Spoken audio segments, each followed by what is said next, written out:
Good evening, সবাই কেমন আছেন? আজ বানাবো একটা হেলদি পনির সালাড রেসিপি। যারা ওয়েট কমাতে চান তাদের জন্য তো এটা ভীষণ উপকারী একটা রেসিপি, আর যারা ওয়েট কমাতে চান না তারাও এটা খেতে পারে। পনিরের স্যালাড বানানোর জন্য সবার প্রথমে আমি পনিরটাকে ছোট ছোট চৌকো পিস করে কেটে নেব। এরপরে কড়াইতে সামান্য তেল আর লবণ দিয়ে পনিরগুলোকে সুন্দরভাবে 2 পিঠ ভেজে নিতে হবে। খুবই হালকা করে এটা ভাজতে হবে। আমার তবুও 2-1টা বেশি ভাজা হয়ে গেছিলো। পনিরগুলো ভালোভাবে ভেজে তুলে নিয়ে এবার আমি কড়াইতে দিয়ে দেবো একটুখানি সামান্য বাটার। আমি যেহেতু এটা নিরামিষ বানাচ্ছি তাই শুধু এটা আমি একটু আদা গ্রেট করে দিয়েছি, আপনারা চাইলে পেঁয়াজ রসুন দিতে পারেন। আদাটা একটু সামান্য আমি ভেজে নিয়ে তারপর এবার সবজিগুলো দিয়ে দেবো। সবজির মধ্যে এখানে আমি নিয়েছি গাজর, পেঁপে আর বিনস।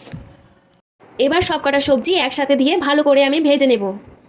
পরিমাণ মতো নুন দেবো, নুন দিয়ে আমি ভালো করে সবজিগুলোকে ঢাকা দিয়ে ভেজে নেব যতক্ষণ না সেদ্ধ হয়ে আসে। সবজিগুলো এদিকে ভাজা হতে থাক। পনির স্যালাড বানানোর জন্য আমার শসাও লাগবে, তো চলো এবার আমরা শসা কেটে নিই। সবজিতে কিন্তু আমি গোলমরিচের গুঁড়ো আর 2টো কাঁচা লঙ্কা চিড়ে দিয়েছিলাম, যেগুলো ভিডিওতে নেওয়া হয়নি, আপনারা কিন্তু মনে করে দিয়ে দেবেন। স্যালাড বানানোর জন্য আমার সব তৈরি হয়ে গেছে। এবার একে একে এখানে শসাগুলো মিশিয়ে নেব। তারপরে দিয়ে দেবো ভেজে রাখা পনিরগুলো, আর দিয়ে দেবো সামান্য চিনেবাদাম। আপনারা চাইলে এখানে সেদ্ধ ছোলাও দিতে পারেন। সামান্য একটু গন্ধরাজ লেবু দিয়ে দেবো এখানে।